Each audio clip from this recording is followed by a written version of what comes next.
ಪ್ರತಿಯೊಂದು ಮಗುವಿನ ಕೈಯಲ್ಲೂ ಆಟಿಕೆಗಳು, ಪುಸ್ತಕಗಳು ಇರಬೇಕಾದ ವಯಸ್ಸಿನಲ್ಲಿ ಬಡತನ ಮತ್ತು ಅಸಹಾಯಕತೆಯ ಕಾರಣದಿಂದಾಗಿ ಕೋಟ್ಯಾಂತರ ಮಕ್ಕಳು ದುಡಿಮೆಯ ನೊಗ ಹೊರುತ್ತಿದ್ದಾರೆ. ಈ ಜಾಗತಿಕ ಸಮಸ್ಯೆಯ ವಿರುದ್ಧ ಧ್ವನಿ ಎತ್ತಲು ಮತ್ತು ಬಾಲಕಾರ್ಮಿಕ ಮುಕ್ತ ಸಮಾಜವನ್ನು ನಿರ್ಮಿಸಲು ಪ್ರತಿ ವರ್ಷ ಜೂನ್ 12ರಂದು ವಿಶ್ವ ಬಾಲಕಾರ್ಮಿಕ ಪದ್ಧತಿ ವಿರೋಧಿ ದಿನವನ್ನು ಆಚರಿಸಲಾಗುತ್ತದೆ. ಈ ಕುರಿತು ಒಂದು ವರದಿ.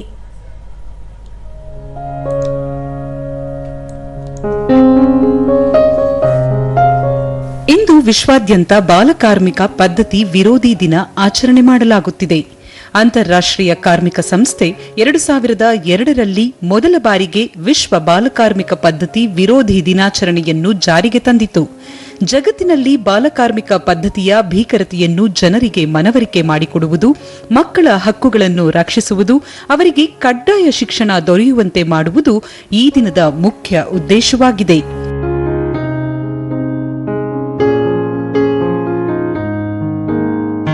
ಬಾಲ್ಯದಲ್ಲಿ ಆಟವಾಡುತ್ತಾ ತನ್ನ ಜೊತೆಗಾರರೊಂದಿಗೆ ಶಾಲೆಗೆ ಹೋಗಿ ಕಲಿಯಬೇಕಾದ ಮಕ್ಕಳು ಹಲವಾರು ಕಾರಣಗಳಿಂದ ಹಾಗೂ ಸಮಸ್ಯೆಗಳಿಂದ ಬಾಲಕಾರ್ಮಿಕರಾಗಿ ದುಡಿಯುತ್ತಿದ್ದಾರೆ. ಕಟ್ಟಡಗಳ ಕೆಲಸಗಳಲ್ಲಿ, ಅಂಗಡಿ ಮಳಿಗೆಗಳಲ್ಲಿ, ಗಾರ್ಮೆಂಟ್ಸ್ಗಳಲ್ಲಿ, ಬೇಕರಿ, ಗ್ಯಾರೇಜ್, ಹೋಟೆಲ್, ಕಾರ್ಖಾನೆಗಳಲ್ಲಿ, ದೊಡ್ಡ ಮನೆಗಳಲ್ಲಿ ಕೆಲಸದಾಳುಗಳಾಗಿ ಕೆಲಸ ಮಾಡುತ್ತಿದ್ದಾರೆ. ಇದರಿಂದ ಶಿಕ್ಷಣ ವಂಚಿತರಾಗುತ್ತಿದ್ದಾರೆ. ಪೌಷ್ಟಿಕ ಆಹಾರ ಕೊರತೆಯಿಂದಾಗಿ ಅನೇಕ ರೋಗಗಳಿಗೆ ತುತ್ತಾಗುತ್ತಿದ್ದಾರೆ. ಕೆಲವೊಮ್ಮೆ ತಮ್ಮ ಜೀವವನ್ನೇ ಕಳೆದುಕೊಳ್ಳುತ್ತಿದ್ದಾರೆ. ಹೀಗಾಗಿ ಬಾಲಕಾರ್ಮಿಕ ಪದ್ಧತಿಯನ್ನು ನಿರ್ಮೂಲನೆ ಮಾಡಲು, ಬಾಲಕಾರ್ಮಿಕ ಪದ್ಧತಿಯಿಂದ ಉಂಟಾಗುವ ಪರಿಣಾಮದ ಬಗ್ಗೆ ಜಾಗೃತಿ ಮೂಡಿಸುವ ಸಲುವಾಗಿ ಈ ವರ್ಷ ಬಾಲಕಾರ್ಮಿಕರಿಗೆ ರೆಡ್ ಕಾರ್ಡ್, ಮಕ್ಕಳಿಗೆ ನ್ಯಾಯಯುತ ಆಟ, ವಯಸ್ಕರಿಗೆ ಯೋಗ್ಯ ಕೆಲಸ ಎಂಬ ಘೋಷವಾಕ್ಯದೊಂದಿಗೆ ಈ ದಿನವನ್ನು ಆಚರಿಸಲಾಗುತ್ತಿದೆ.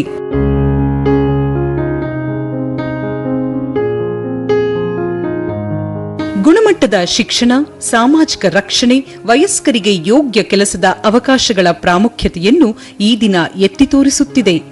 ಈ ಮೂಲಕ 2026ರ ಅಭಿಯಾನವು ಬಾಲಕಾರ್ಮಿಕ ಪದ್ಧತಿಯ ಮೂಲ ಕಾರಣಗಳನ್ನು ಪರಿಹರಿಸಲು, ಬಲವಾದ ನೀತಿಗಳನ್ನು ಜಾರಿಗೆ ತರಲು, ಪ್ರತಿ ಮಗುವು ಸುರಕ್ಷಿತವಾಗಿ ಬೆಳೆಯಬಹುದು, ಕಲಿಯಬಹುದು ಮತ್ತು ಆಟವಾಡಬಹುದು ಎಂದು ಖಚಿತಪಡಿಸಿಕೊಳ್ಳಲು ಸಮಾಜಗಳಿಗೆ ಕರೆ ನೀಡುತ್ತದೆ.